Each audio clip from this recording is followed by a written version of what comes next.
تفسیر قرآن پر مبنی پروگرام قول اللہ میر عدیل عارف کی جانب سے۔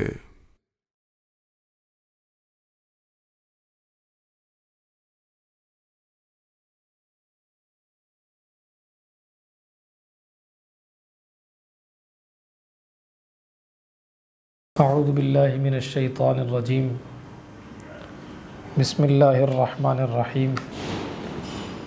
انا انزلنا التوراۃ فیہا ھدی ونور یحکم بہا النبیون الذین اسلموا للذین ھادوا والربانیون والاحبار بما استحفظوا من کتاب اللہ وکانوا علیہ شہداء۔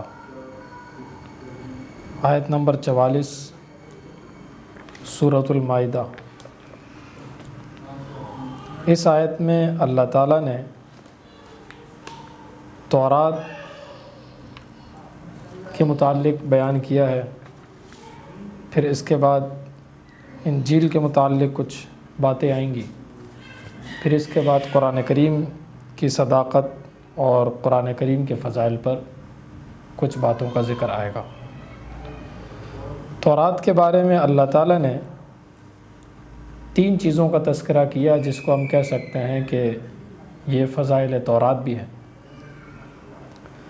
قرآن کریم کے بعد سب سے بڑے مرتبے والی کتاب چونکہ تورات تھی، اور ہزاروں سال تک انبیاء پھر ان کے بعد ان کے علماء مشائخ تورات کے روشنی میں اور تورات کے مطابق فیصلے کیا کرتے تھے اور تورات پر عمل کیا کرتے تھے۔ تو اس آیت میں اللہ تعالیٰ نے فرمایا کہ انا انزلنا التوراۃ، بے شک ہم نے نازل کیا تورات کو، فیہا ھدی و نور، اس میں ہدایت بھی تھی، یعنی عقیدے کے لحاظ سے ہدایت بھی تھی اور اعمال کے لیے نور بھی تھا کہ عقائد کی اصلاح بھی ہو اور اعمال کی اصلاح بھی ہو۔ اور یہ 2 چیزیں ہی ضروری ہوتی ہیں کہ انسان کے عقائد درست ہوں اور انسان کے جسم سے نکلنے والے اعمال درست ہوں۔ تورات میں اللہ تعالیٰ نے عقائد کے بارے میں ہدایت اور اعمال کے لیے نور، ان دونوں چیزوں کا تذکرہ کیا تھا۔ یحکم بہا النبیون، اس تورات کے ذریعے سے فیصلہ کرتے تھے وہ انبیاء الذین اسلموا، جو کہ اللہ کے مطیع اور فرما بردار تھے، تورات کے مطابق ہی فیصلے کیا کرتے تھے، تورات کے متعلق ہی لوگوں کے سامنے احکامات بیان کیا کرتے تھے۔ للذین ھادوا، ان لوگوں کے لیے جو یہودی تھے، چونکہ تورات یہود پر اللہ تعالیٰ نے نازل کی تھی تو یہود کے لیے فیصلہ کیا کرتے تھے اور اس کے مطابق احکامات بیان کیا کرتے تھے۔ انبیاء کا بھی یہی کام تھا، اور والربانیون، اور ان کے مشائخ، والاحبار، اور علماء، اور وہ یہ کام اس لیے کیا کرتے تھے کہ بما استحفظوا من کتاب اللہ، کہ ان کو اللہ تعالیٰ کی کتاب پر نگران ٹھہرایا گیا تھا، اس کی حفاظت کے وہ ذمہ دار تھے۔ وکانوا علیہ شہداء، اور اس پر وہ گواہ بھی تھے۔ اور اس آیت کے تناظر میں اگر دیکھا جائے تو قرآن کریم اور باقی کتب سابقہ کے درمیان ایک بہت بڑا فرق ہمیں یہ پتہ چلتا ہے کہ اللہ تعالیٰ نے تورات کے بارے میں ارشاد فرمایا کہ یہ جو مشائخ اور علماء تھے، ان کو اللہ تعالیٰ نے نگران بنایا تھا کہ وہ تورات کی حفاظت کیا کرتے تھے۔ قرآن کریم کے بارے میں اگر آپ دیکھیں تو آپ کو یہ آیت نظر آئے گی کہ انا نحن نزلنا الذکر و انا لہ لحافظون، کہ ہم نے قرآن کریم کو نازل بھی کیا ہے اور ہم ہی اس کے محافظ ہیں، اللہ تعالیٰ خود محافظ ہے۔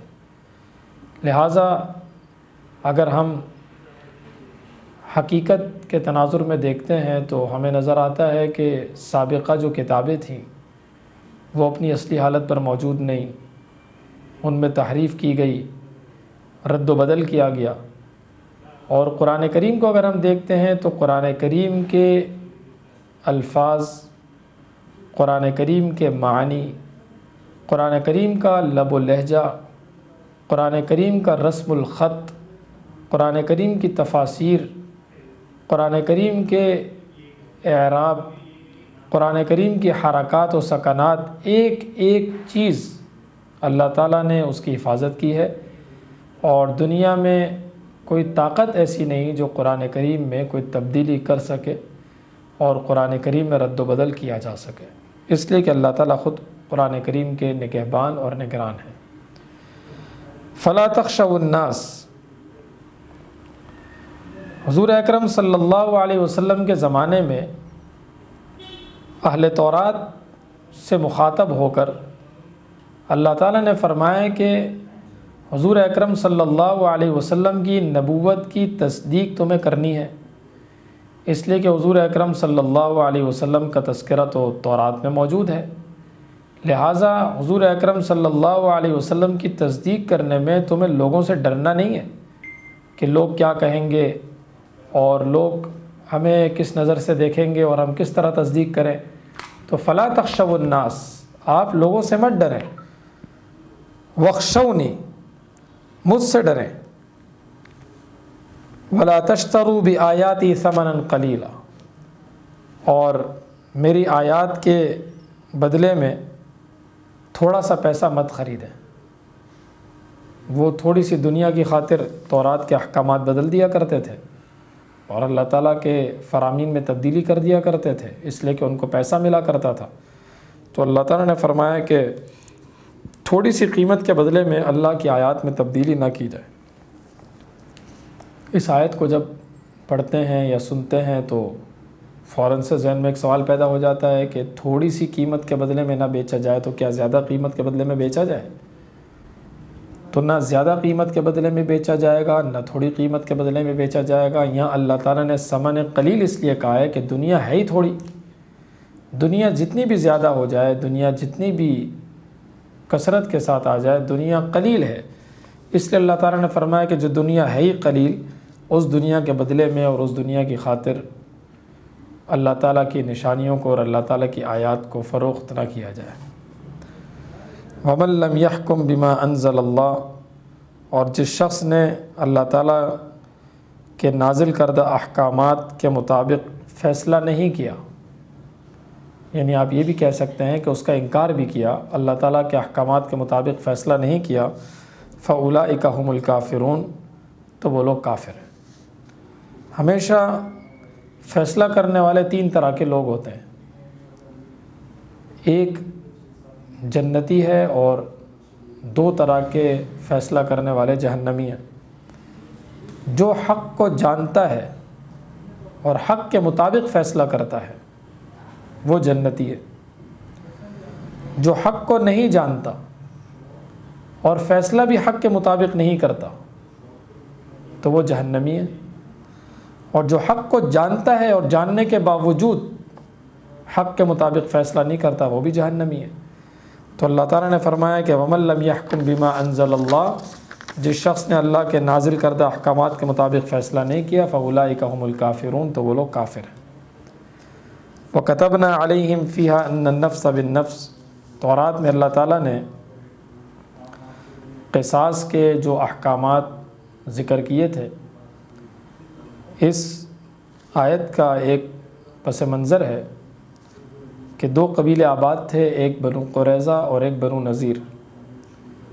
بنو نذیر مالدار تھے اور بنو قریظہ مالی اعتبار سے کچھ کمزور تھے۔ اب انہوں نے بنو نذیر جو کہ مالدار تھے اور طاقتور تھے، انہوں نے کچھ ظالمانہ قوانین بنائے ہوئے تھے۔ وہ یہ بنائے ہوئے تھے کہ اگر بنو قریظہ کے کسی شخص نے بنو نذیر کے کسی بندے کو قتل کیا تو قصاصاً بنو قریظہ کے بندے کو ہم قتل بھی کریں گے اور خون بہا جو قصاص ہے وہ بھی دگنا لیں گے۔ لیکن اگر ہمارے بنو نذیر کے کسی بندے نے بنو قریظہ کے کسی بندے کو قتل کیا تو قصاص نہیں ہوگا، بلکہ 70 وسق کھجور عوض میں دے دی جائے گی، جو کہ 5 من 10 سیر جس کا وزن ہے، بس اس کے مطابق فیصلہ ہو جائے گا۔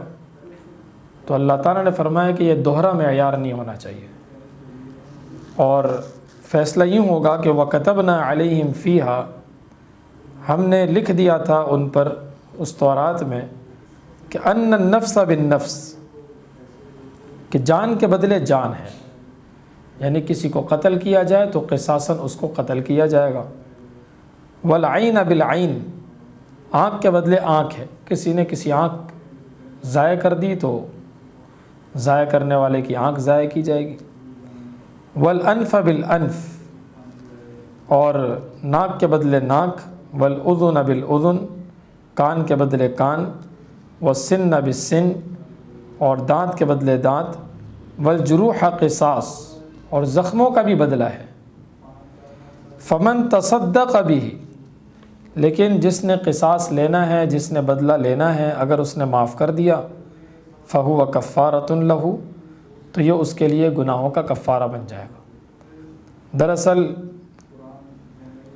یہود جو تھے وہ رجم کے منکر بھی تھے اور مغیر بھی تھے، انکار بھی کرتے تھے اور اللہ تعالیٰ کے فیصلے کو انہوں نے تبدیل بھی کیا ہوا تھا، معیارات الگ الگ کیے ہوئے تھے۔ جو زیادہ مالدار تھے ان کے معیار الگ تھا، جو غریب تھے ان کا معیار الگ تھا۔ تو اللہ تعالیٰ نے فرمایا کہ فیصلہ اپنی خواہشات کے مطابق نہیں کرنا، بلکہ اللہ تعالیٰ نے جو حکم نازل کیا کہ ان النفس بالنفس والعین بالعین والانف بالانف والاذن بالاذن والسن بالسن والجروح قصاص، اس اصول کے مطابق فیصلہ کرنا ہے۔ اور ومن لم يحكم بما انزل اللہ، جس شخص نے اللہ تعالیٰ کے نازل کردہ احکامات کے مطابق فیصلہ نہیں کیا، اس سے اعراض کیا، روگردانی کی، فاولئک هم الظالمون، تو یہ لوگ ظالمین ہیں، ظلم کرنے والے ہیں۔ کسی کی حق تلفی یا زیادتی، قوی سے جو طاقتور ہو اس سے کم لینا، ضعیف سے زیادہ لینا، یہ عملی مخالفت ہے۔ وقفینا علی آثارہم، اس سے پہلے آپ نے دیکھا آیت نمبر 44 میں، جو کہ انا انزلنا التوراۃ فیہا ھدی ونور سے ومن لم یحکم بما انزل اللہ فاولئک ھم الظالمون تک تھی۔ اس پوری آیت میں تورات کا ایک دور تھا اور تورات کا ایک بیان تھا۔ فضائل تورات بھی اس میں آئے کہ اللہ تعالیٰ نے تورات میں ہدایت اور نور رکھا۔ یہ بھی آیا کہ انبیاء تورات کے مطابق فیصلہ کیا کرتے تھے، مشائخ تورات کے مطابق فیصلہ کیا کرتے تھے، علماء تورات کے مطابق فیصلہ کیا کرتے تھے، اور وہ اس پر نگران بھی تھے اور اس کی صداقت کے گواہ بھی تھے۔ اور یہ بھی آیا کہ اللہ تعالیٰ نے ان سے فرمایا کہ لوگوں سے مت ڈرو، مجھ سے ڈرو، اور دنیا کے چند پیسوں کی خاطر میری آیات کو مت بیچو۔ اور یہ بھی فرمایا کہ جو میرے احکامات کے مطابق فیصلہ نہیں کرے گا، اپنی خواہشات کے مطابق فیصلہ کرے گا، میرے احکامات کا انکار کر دے گا، تو وہ دائرہ اسلام سے خارج ہو جائے گا۔ پھر اللہ تعالیٰ نے اپنے احکامات بیان فرمائے جو رجم کے متعلق قرآن کریم، بلکہ تورات میں اللہ تعالیٰ کے احکامات تھے کہ جان کے بدلے جان ہے، اسی طرح تمام چیزیں بیان فرمائیں۔ اور پھر اگر کوئی معاف کر دے تو اس کے لیے گناہوں کا کفارہ ہے۔ پھر اللہ تعالیٰ نے فرمایا کہ جو اعراض کرتا ہے اللہ تعالیٰ کے احکامات سے، اور جب حضور اکرم صلی اللہ علیہ وسلم مدینہ منورہ تشریف لائے تو بنو قریظہ کے ایک بندے نے قتل کیا تھا۔ اب بنو قریظہ کا بندہ قتل کرتا تھا تو انہوں نے تجویز دی کہ جناب نبی کریم صلی اللہ علیہ وسلم سے فیصلہ کراتے ہیں۔ تو وہ جناب نبی کریم صلی اللہ علیہ وسلم سے فیصلہ کرانے کے لیے آئے، اور آپ نے فرمایا کہ بالکل تورات میں جو اللہ تعالیٰ نے احکامات نازل کیے تھے وہ اللہ تعالیٰ کے وہ احکامات تھے کہ اس کے مطابق فیصلہ کرو، لیکن وہ نہیں چاہتے تھے، وہ اپنے معیار کے مطابق فیصلہ کرتے تھے۔ تو اللہ تعالیٰ نے فرمایا کہ وَمَن لَّمْ يَحْكُم بِمَا أَنزَلَ اللَّهُ فَأُولَئِكَ هُمُ الظَّالِمُونَ، کہ جو اللہ تعالیٰ کے احکامات کے مطابق فیصلہ نہیں کرتے وہ ظالم ہیں۔ اب آیت نمبر یہ 45 گزری ہے، آیت نمبر 46 میں اللہ تعالیٰ نے انجیل کے ایک دور کا بیان فرمایا کہ وَقَفَّيْنَا عَلَىٰ آثَارِهِمْ بِعِيسَى ابْنِ مَرْيَمَ، ہم ان کے پیچھے لے کر آئے عیسیٰ ابن مریم کو۔ تورات کے بعد انجیل کا دور ہے، موسیٰ علیہ السلام کے بعد حضرت عیسیٰ علیہ السلام کا دور آیا۔ مُصَدِّقًا لِمَا بَيْنَ يَدَيْهِ مِنَ التَّوْرَاةِ، اور وہ تصدیق کرنے والی تھی کتاب جو اس سے پہلے تورات گزر چکی ہے۔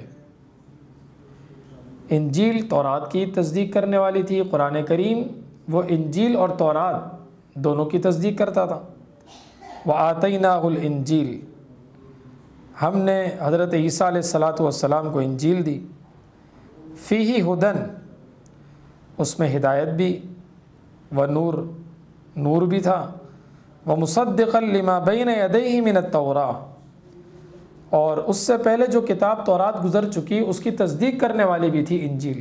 اس سے پہلے گزر چکا کہ عیسیٰ علیہ السلام تصدیق کرنے والے تھے جو ان سے پہلے تورات گزر چکی، اور ان کی کتاب انجیل وہ بھی تصدیق کرنے والی تھی تورات کی۔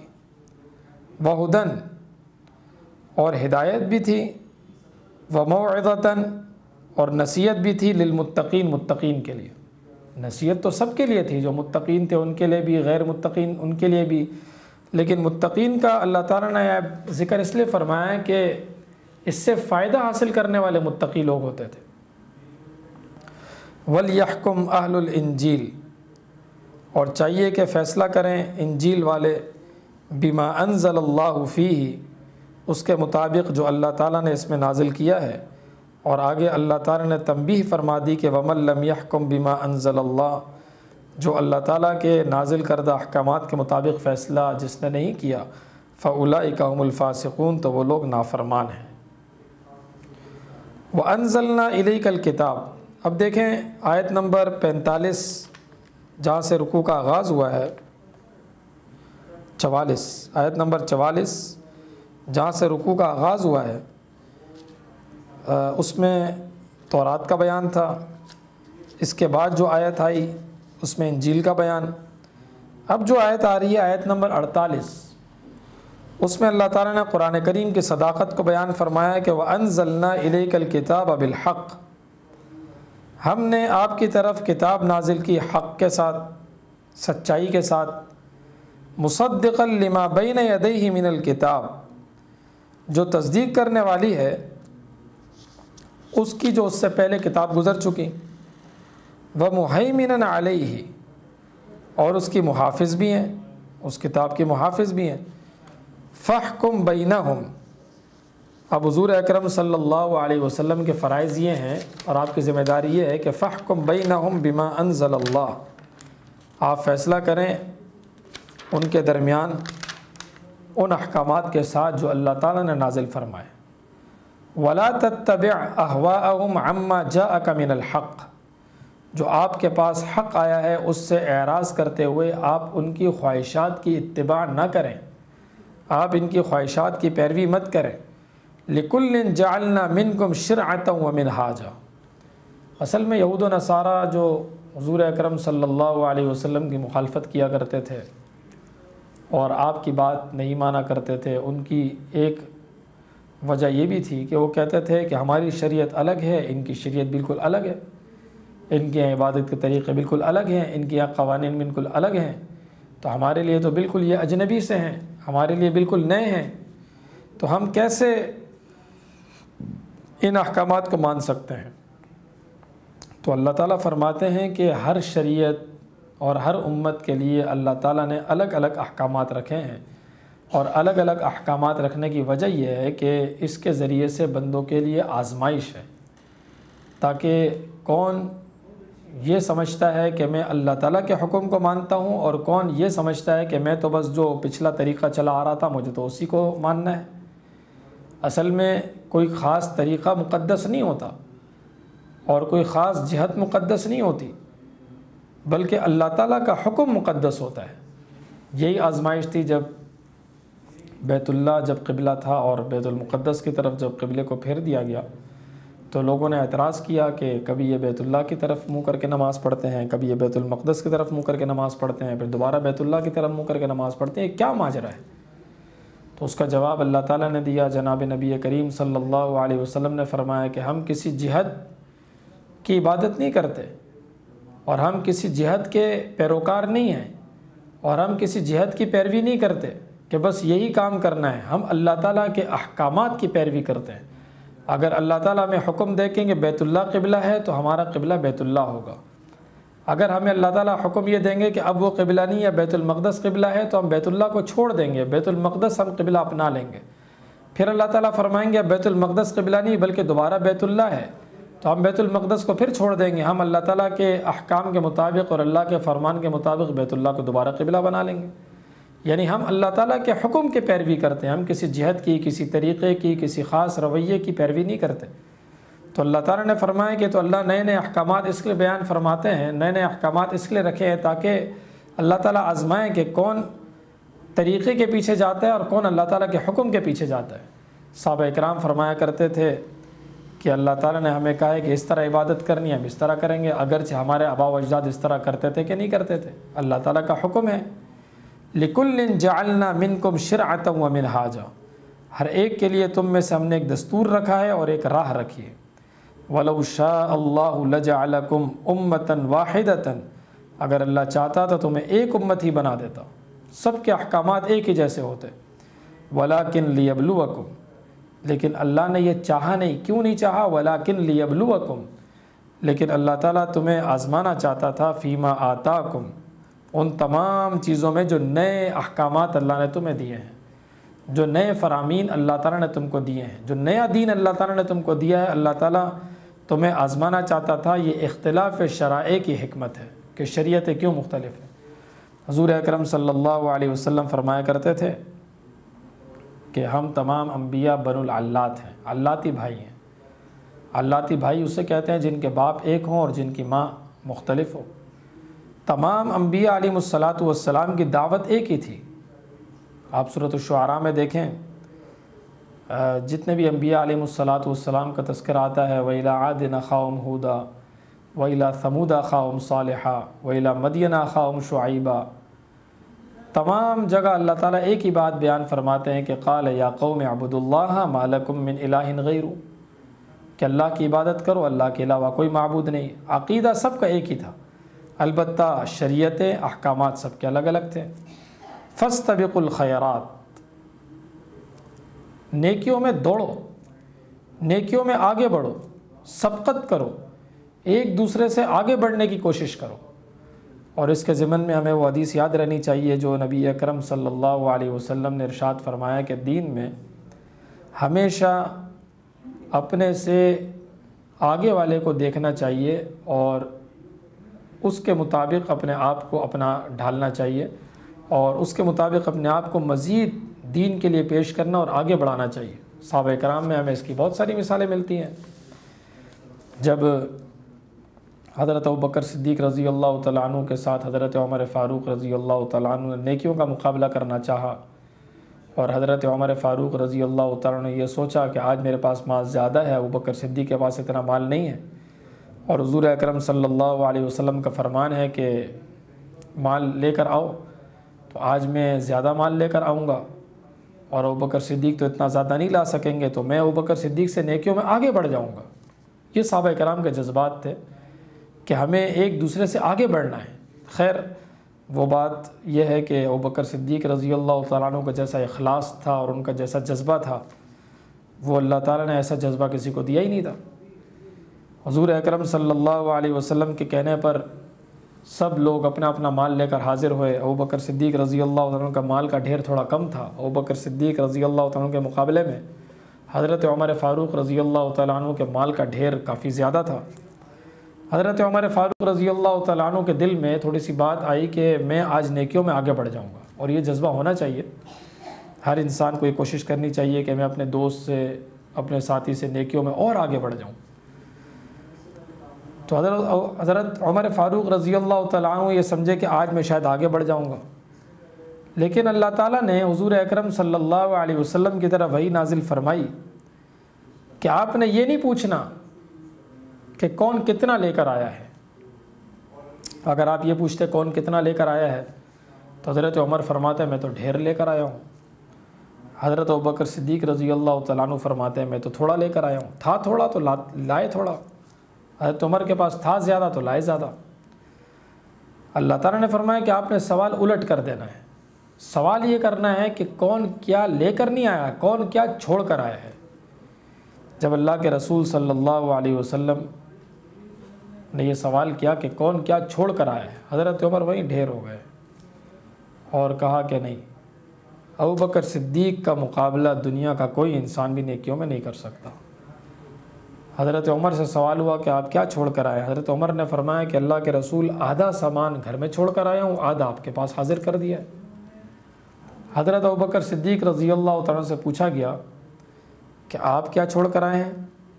تو ابوبکر صدیق رضی اللہ تعالیٰ نے عرض کیا کہ اللہ کے رسول آپ کا اور اللہ کا نام چھوڑ کر آیا ہوں، اس کے علاوہ کچھ بھی چھوڑ کر نہیں آیا۔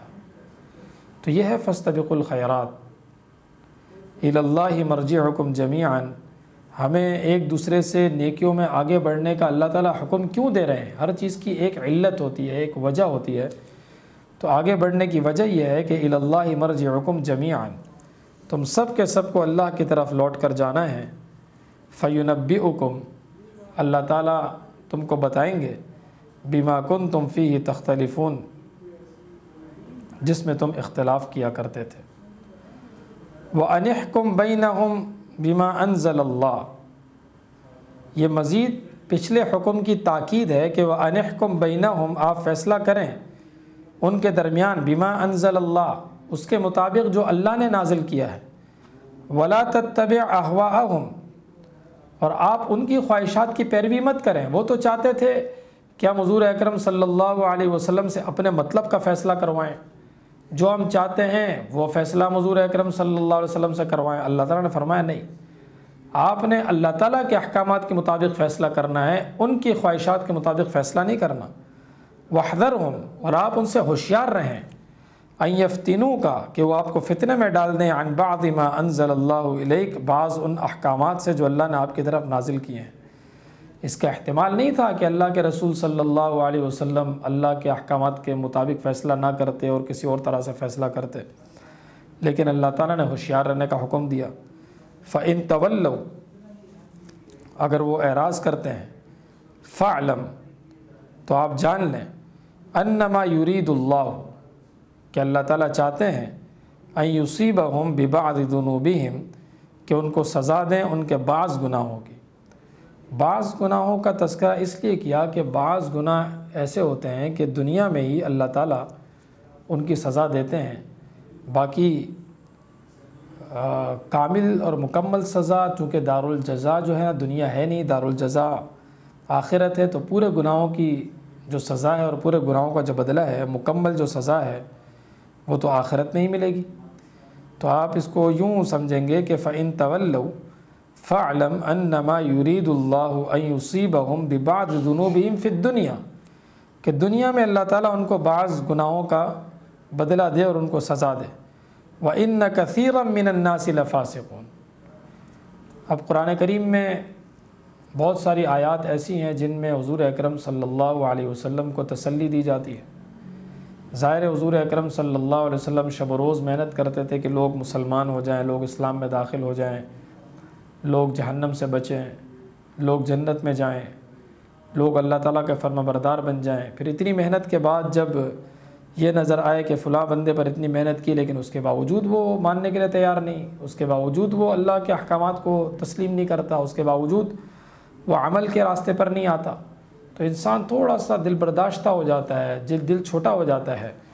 تو اللہ تعالیٰ تسلی دیا کرتے تھے، وَإِنَّ كَثِيرًا مِّنَ النَّاسِ لَفَاسِقُونَ، کہ اکثر لوگ، بہت سارے لوگ فاسق ہوتے ہیں، نافرمان ہوتے ہیں، اللہ تعالیٰ کے احکامات کو تسلیم نہیں کرتے، تسلیم کرتے ہیں تو اللہ تعالیٰ کے احکامات کے مطابق فیصلہ نہیں، اللہ تعالیٰ کے احکامات کے مطابق عمل نہیں کرتے۔ لیکن حضور اکرم صلی اللہ علیہ وسلم اور آپ کی امت، ہمارے ذمے اور حضور اکرم صلی اللہ علیہ وسلم کے ذمے یہ کام تھا کہ اللہ تعالیٰ کے احکامات کو مخلوق تک پہنچا دیا جائے، بس۔ فَإِنَّمَا عَلَيْكَ الْبَلَاغُ، آپ کے ذمے ہے پہنچانا۔ باقی کوئی مانتا ہے، کوئی نہیں مانتا، کوئی عمل کرتا ہے، کوئی عمل نہیں کرتا، کوئی تسلیم کرتا ہے، کوئی تسلیم نہیں کرتا، یہ اللہ تعالیٰ کی منشا ہے کہ جس کو اللہ تعالیٰ نے ہدایت کی توفیق دی وہ راہ راست پر آیا، جس کو اللہ تعالیٰ نے اس کے اعمال کی وجہ سے ہدایت کی توفیق نہیں دی وہ گمراہ ہو گیا۔ لہٰذا آپ کا کام ہے پہنچا دینا۔ اکثر لوگ فاسق ہوتے ہیں۔ افحکم الجاہلیت یبغون، کیا جاہلیت کے فیصلے کے مطابق وہ فیصلہ کرنا چاہتے ہیں؟ کہ جاہلیت کے حکم کو وہ تلاش کرتے ہیں کہ زمانہ جاہلیت میں جو فیصلے ہوا کرتے تھے کیا ان کو وہ فیصلے چاہیے؟ ومن احسن من اللہ حکما، اور اللہ تعالیٰ سے بہتر فیصلہ کرنے والا کون ہو سکتا ہے؟ سب سے بہتر فیصلہ کرنے والا اللہ تعالیٰ ہے۔ لقوم یوقنون، ان لوگوں کے لیے جو یقین رکھتے ہیں اور ان لوگوں کے لیے جو اللہ پر ایمان رکھتے ہیں۔ تو اس پورے رکوع میں اللہ تعالیٰ نے تورات کے متعلق بیان فرمایا، پھر آپ یہ سمجھیں کہ تورات کے کچھ فضائل آئے کہ فیہا ھدی و نور، اور پھر اللہ تعالیٰ نے اس بات کا تذکرہ کیا کہ ان کے علماء اور مشائخ و تورات کے محافظ بھی تھے۔ پھر اللہ تعالیٰ نے ان کو تنبیہ بھی کی کہ دنیا کے چند ٹکوں کی خاطر، دنیا کے چند پیسوں کی خاطر میری آیات کو بدلنا نہیں۔ پھر اللہ نے 3 مرتبہ اس چیز کو بیان فرمایا کہ جو اللہ تعالیٰ کے احکامات کے مطابق فیصلہ نہیں کرتے، اور جہاں اللہ تعالیٰ کے احکامات کے مطابق فیصلہ نہیں کیا جاتا تو وہ لوگ کافر ہیں، اگر وہ انکاری ہیں، ظالم ہیں، فاسق ہیں۔ اور پھر اللہ تعالیٰ نے تورات میں احکامات جو تھے ان کو بیان فرمایا کہ جس کے مطابق وہ لوگ عمل نہیں کیا کرتے تھے اور اس کے مطابق وہ لوگ فیصلہ نہیں کیا کرتے تھے۔ پھر حضرت عیسیٰ علیہ السلام کا تذکرہ ہوا۔ عیسیٰ علیہ السلام کے بعد انجیل کا ذکر اللہ تعالیٰ نے فرمایا، اس کی 5 صفات اللہ تعالیٰ نے بیان فرمائی۔ نمبر 1 ہدایت عامہ، نمبر 2 نور، نمبر 3 مصدقا لما بین یدیہ من التوراۃ، نمبر 4 ہدایت خاصہ، نمبر 5 موعظۃ للمتقین، کہ وہ نصیحت ہے متقین کے لیے۔ پھر اہل انجیل کے کیا فرائض تھے، کیا ذمہ داری بنتی ہے؟ ظاہر جب اللہ تعالیٰ آپ کو ایک منصب دیتے ہیں، اللہ تعالیٰ آپ کو ایک کتاب دیتے ہیں، تو اس منصب کو نبھانا اور اس چیز پر عمل پیرا ہونا اور اس منصب پر پورا اترنا یہ آپ کی ذمہ داری ہے۔ اللہ تعالیٰ نے ان کو انجیل دی تو اللہ تعالیٰ نے انجیل کی ذمہ داریاں بھی دیں۔ وہ کیا تھیں؟ وَلْيَحْكُمْ أَهْلُ الْإِنْجِيلِ بِمَا أَنزَلَ اللَّهُ فِيهِ، جو اللہ نے اس پر احکامات کیے ہیں، احکامات نازل کیے ہیں، اس کے مطابق فیصلہ کرنا ہے۔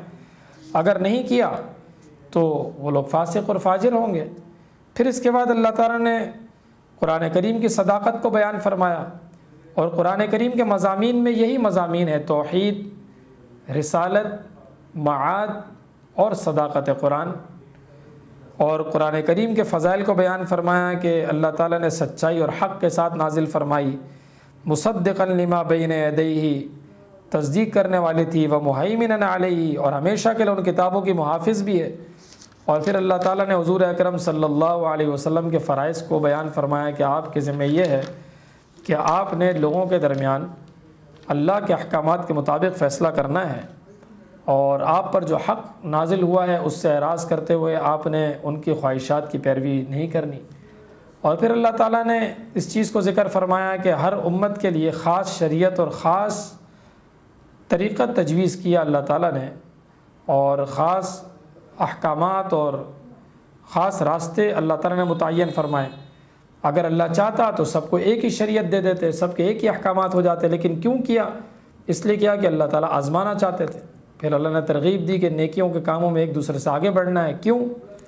اس لیے آگے بڑھنا ہے کہ ہمارا جو سفر ہے وہ سفر آخرت کا سفر ہے، اور آخرت کے سفر میں ظاہر ہے جو جتنا نیک اعمال کا پابند ہوگا وہی کامیاب ہوگا۔ تو اس چیز کا بیان فرمایا۔ پھر اس کے بعد جو حضور اکرم صلی اللہ علیہ وسلم کی ذمہ داری تھی کہ آپ نے اللہ تعالیٰ کے احکامات کے مطابق فیصلہ کرنا ہے، اس کو مزید تاکید کے ساتھ بیان فرمایا کہ آپ نے اللہ کے احکامات کے مطابق فیصلہ کرنا ہے، خواہشات کی پیروی میں نہیں کرنی، ان کی خواہشات کی اتباع نہیں کرنی، اور ان سے ہوشیار رہنا ہے کہ کہیں وہ اللہ کے احکامات سے آپ کو پھیر نہ دیں۔ اور اگر وہ اس طرح کرتے ہیں تو اللہ تعالیٰ ان کو ان کے بعض گناہوں کا فیصلہ کہ انہوں نے فیصلہ نہیں مانا اللہ تعالیٰ کا، اللہ تعالیٰ ان کو دنیا میں بھی سزا دیں گے۔ اور پھر آپ صلی اللہ علیہ وسلم کو تسلی دی گئی کہ اکثر لوگ ان میں سے فاسق ہوتے ہیں۔ اور پھر اللہ تعالیٰ نے زجر اور تنبیہ کی کہ کیا جاہلیت کا فیصلہ وہ ماننا چاہتے ہیں؟ اللہ تعالیٰ سے بہتر فیصلہ کرنے والا کون ہو سکتا ہے؟ لہٰذا اللہ کے فیصلے کو ماننا ہے، جاہلیت کے فیصلے کو مسترد کرنا ہے۔ اللہ تعالیٰ ہم سب کو عمل کرنے کی توفیق عطا فرمائے۔ تفسیر قرآن پر مبنی پروگرام قول اللہ میر عدیل عارف کی جانب سے